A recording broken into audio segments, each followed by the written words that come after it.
Hello and welcome. My name is Alan, and today we'll be reading more Ideas and Opinions by Albert Einstein. Today we're reading one piece that is a number of pages in length. It's called Why Socialism and is from the Monthly Review in New York, May of 1949.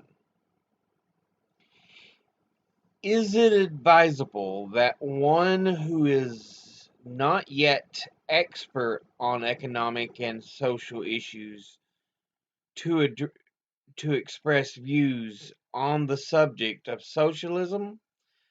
I believe for a number of reasons that it is. Let us first consider the question from the point of view of scientific knowledge. It might appear that there are no essential methodologies or methodological differences between astronomy and economics. Scientists in both fields attempt to discover laws of general acceptability for the circumscribed group of phenomena in order to make the interconnection of these phenomena as clearly understandable as possible. But in reality, such methodological differences do exist. The discovery of general laws in the field of economics is made difficult by the circumstance that observed economic phenomena are often affected by many factors which are very hard to evaluate separately. In addition, the experience which has accumulated since the beginning of the so-called civilized period of human history has, as is well known, been largely influenced and limited by causes which are by no means exclusively economic in nature. For example, most of the major states in history owed their existence to conquest. The conquering peoples established themselves legally and economically as the privileged class of the conquered country. They seized for themselves a monopoly of the land ownership and appointed a priesthood from among their own ranks. The priests, in control of education, made the class division of society into a permanent institution and created a system of values in which the people were thenceforth, to a large extent, unconsciously guided in their social behavior. But historic tradition is, so to speak, of yesterday, nowhere have, but historic tradition is, so to speak, of yesterday, nowhere have we really overcome what Thorstein Veblen called the predatory phase of human development. The observable economic facts belong to that phase, and even such laws as we can derive from them are not applicable to other phases. Since the real purpose of socialism is precisely to overcome and advocate beyond the predatory phase of human development, economic science in its present state can throw little light on the socialist society of the future.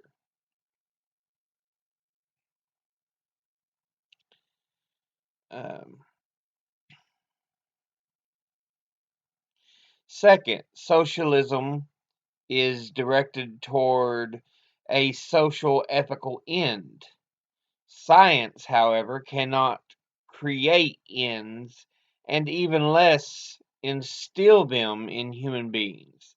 Science, at most, can supply the means by which to attain certain ends, but the ends themselves are conceived by personalities with lofty ethical ideas, and if their ends are not stillborn but limit and but vital and vigorous, are adopted and carried forward by those many human beings who half unconsciously determine the slow evolution of society.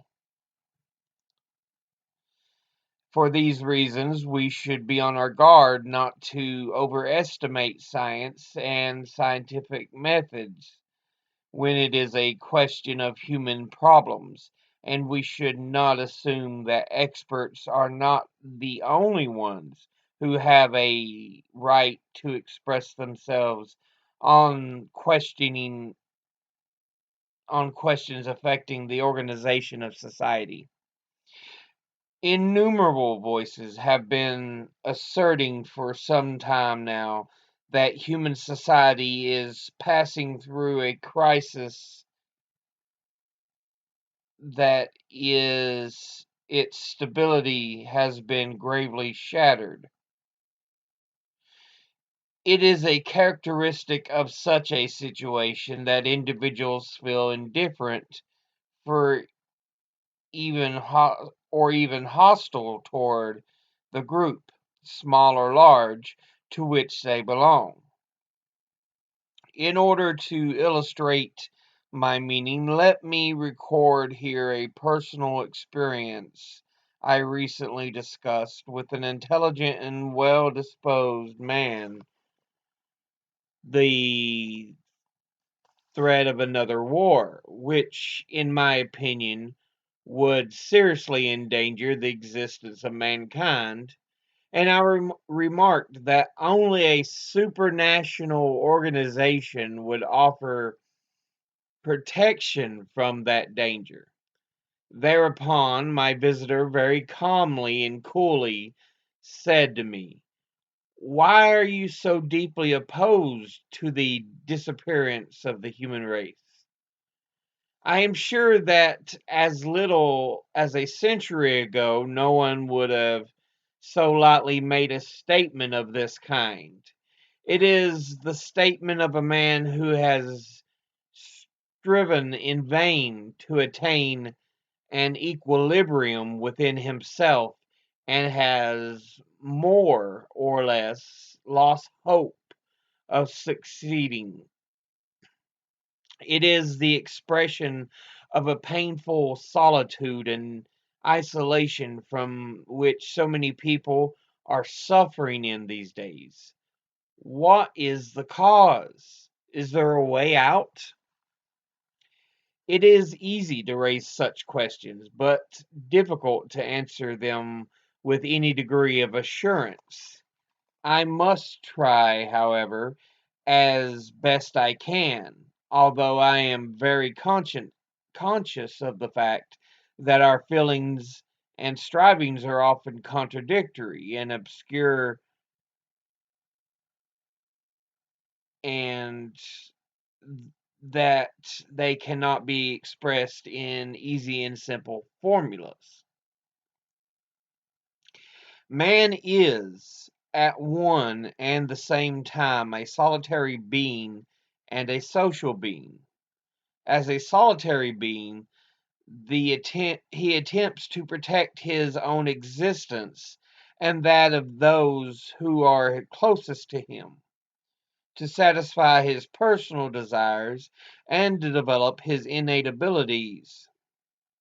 As a social being, he seeks to gain the recognition and affection of his fellow human beings, to share in their pleasures, to comfort them in their sorrows, and to improve their conditions of life.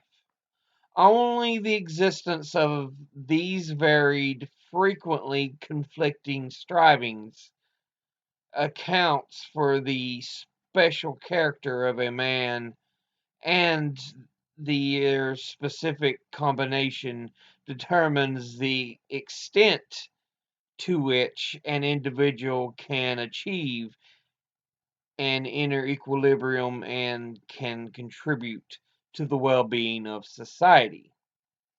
It is quite possible that the relative strength of these two drives is, in the main, fixed by inheritance, but the personality that finally emerges is largely formed by the environment in which a man happens to find himself during his development, by the structure of the society in which he grows up, by the tradition of the society, and by its appraisal of particular types of behavior. The abstract concept society means to the individual human being the sum total of his direct and indirect relations to his contemporaries and to all the people of earlier generations. The individual is able to think, feel, strive, and work by himself, but he depends so much upon society in his physical, intellectual, and emotional existence that it is impossible to think of him or to understand him outside the framework of society. It is society which provides man with food, clothing, a home, the tools of work, language, the forms of thought, and most of the content of thought. His life is made possible through the labor and the accomplishments of the many millions, past and present, who are all hidden behind the small word society. It is evident, therefore, that the dependence of the individual upon society is a fact of nature which cannot be abolished, just as in the case of ants and bees. However, while the whole life process of ants and bees is fixed down to the smallest detail by rigid hereditary instincts, the social pattern of interrelationships of human beings are very variable and susceptible to change.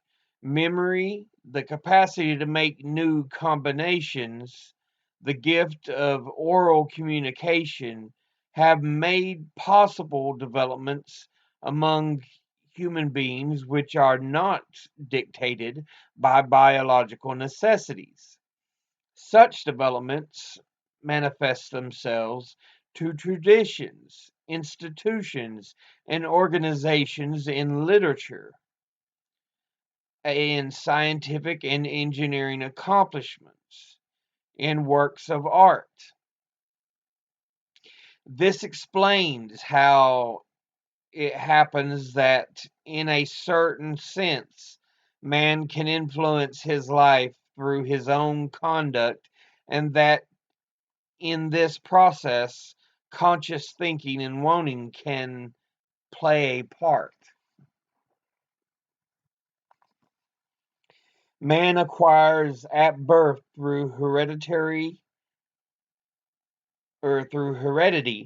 a biological constitution which we must consider fixed and unalterable, including the natural urges which are characteristic of the human species. In addition, during his lifetime, he acquires the cultural constitution which he adopts from society through a communication and through many other types of influences.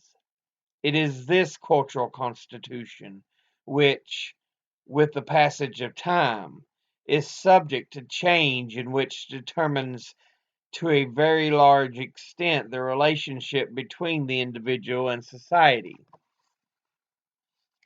Modern anthropology has taught us, through comparative investigation of so called primitive cultures, that the social behavior of human beings may differ greatly, depending upon prevailing cultural patterns and the types of organization which predominate in society. It is on this that those who are striving to improve the lot of man may ground their hopes. Human beings are not condemned because of biological constitution to annihilate each other or to be at the mercy of a cruel self-inflicted fate. If we ask ourselves how the structure of society and the cultural attitude of man should be changed in order to make human life as satisfying as possible, we should constantly be conscious of the fact that there are certain conditions which we are unable to modify. As mentioned before, the biological nature of man is, for all practical purposes, not subject to change. Furthermore, technological and demographic developments of the last few centuries have created conditions which are here to stay. In relatively densely settled populations, with the goods which are indispensable to their continued existence, an extreme division of labor and a highly centralized productive apparatus are absolutely necessary. The time which, looking back, seems so idyllic is gone forever when individuals or relatively small groups could be completely self sufficient. It is only a slight exaggeration to say that mankind constitutes even now a planetary community of production and consumption.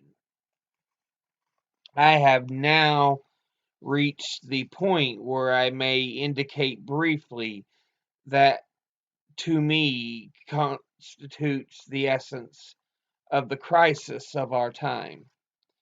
It concerns the relationship of the individual to society. The individual has become more conscious than ever of his dependence upon society. But he does not experience this dependence as a positive asset,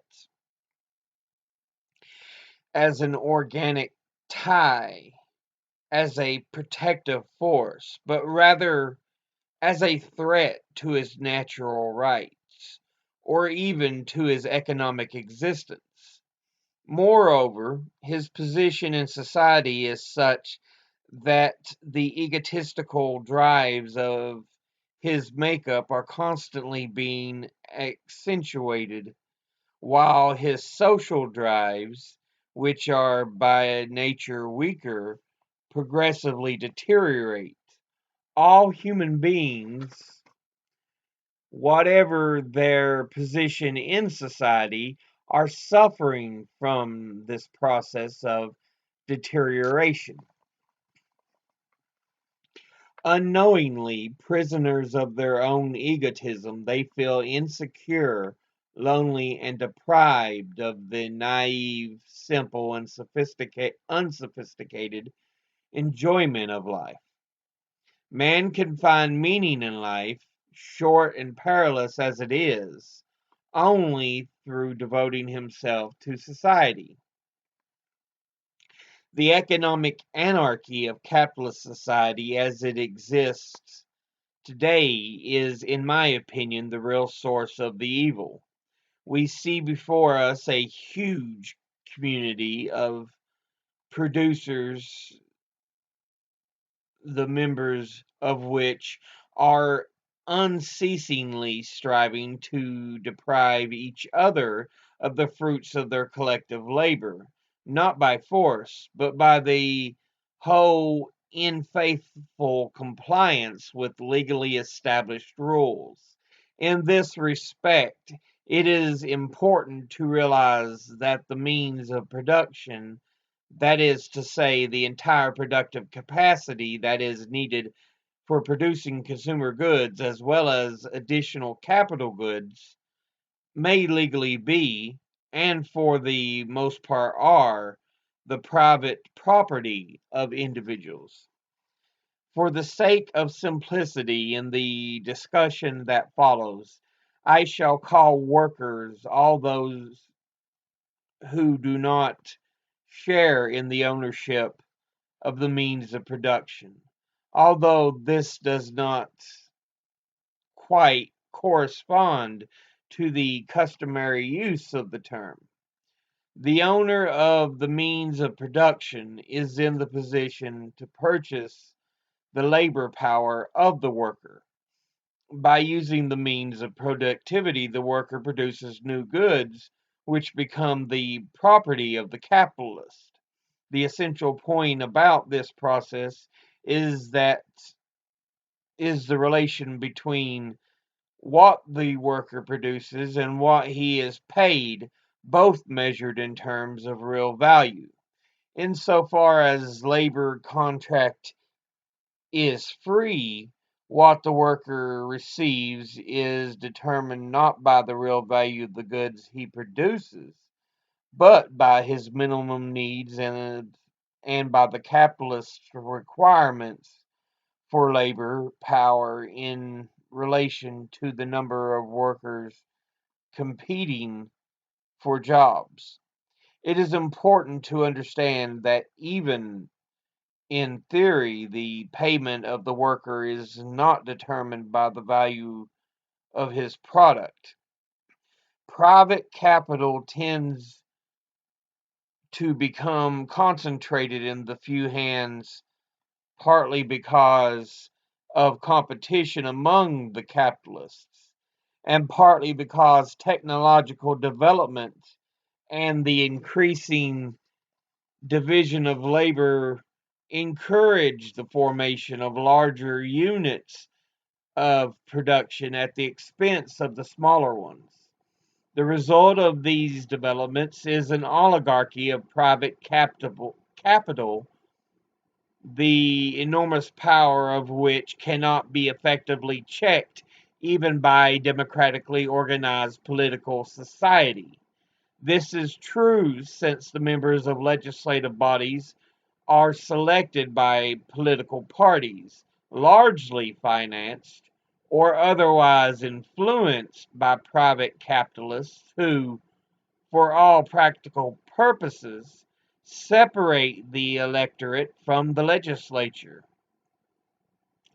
The consequence is that the representatives of the people do not, in fact, sufficiently protect the interests of the underprivileged sections of the population. Moreover, under existing conditions, private capitalists inevitably control, directly or indirectly, the main sources of information: press, radio, education. It is thus extremely difficult, and indeed in most cases quite impossible, for the individual citizen to come to objective conclusions and to make intelligent use of his political rights. The situation prevailing in an economy based on the private ownership of capital is thus characterized by two main principles. First, means of production, capital, are privately owned and the owners dispose of them as they see fit. Second, the labor contract is free. Of course, there is no such thing as a pure capitalist society in this sense. In particular, it should be noted that the workers, through long and bitter political struggles, have succeeded in securing a somewhat improved form of the free labor contract for certain categories of workers. But taken as a whole, the present day economy does not differ much from pure capitalism. Production is carried on for profit, not for use. There is no provision that all those able and willing to work will always be in a position to find employment. An army of unemployed almost always exists. The worker is constantly in fear of losing his job. Since unemployed and poorly paid workers do not provide a profitable market, the production of consumers' goods is restricted and great hardship is the consequence. Technological progress frequently results in more unemployment rather than in the easing of the burden of work for all. The profit motive, in conjunction with competition among capitalists, is responsible for an instability in the accumulation and utilization of capital, which leads to an increasingly severe depressions. Unlimited competition leads to a huge waste of labor and to that crippling of the social consciousness of individuals, which I mentioned before. This crippling of individuals I consider the worst evil of capitalism. Our whole educational system suffers from this evil. An exaggerated competitive attitude is inculcated into the student, who is trained to worship acquisitive success as a preparation for his future career. I am convinced there is only one way to eliminate these grave evils, namely through the establishment of a socialist economy, accompanied by an educational system which would be oriented toward social goals. In such an economy, the means of production are owned by society itself and are utilized in a planned fashion. A planned economy which adjusts the production to the needs of the community would distribute the work to be done among all those able to work and would guarantee a livelihood to every man, woman, and child. The education of the individual, in addition to promoting his own innate abilities, would attempt to develop in him a sense of responsibility for his fellow men, in place of the glorification of power and success in our present society. Nevertheless, it is necessary to remember that a planned economy is not yet socialism. A planned economy, as such, may be accompanied by the complete enslavement of the individual. The achievement of socialism requires the solution of some extremely difficult socio political problems. How is it possible, in view of the far reaching centralization of political and economic power, to prevent bureaucracy from becoming all powerful and overweening? How can the rights of the individual be protected and therewith a democratic counterweight to the power of bureaucracy be assured? So, yeah, again, Einstein is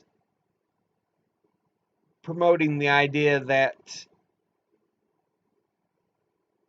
Unfiltered capitalism can be bad. And this is something I've already learned through my own experience. Unfiltered, unabated, unregulated capitalism is dangerous. It needs a mix of regulation and socialism in it to keep the wheels turning properly, at least in my opinion. And I'm sure Einstein would probably agree.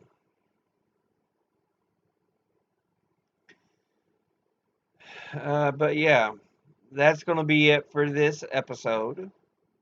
As always, educate thyself, think, read, study, learn.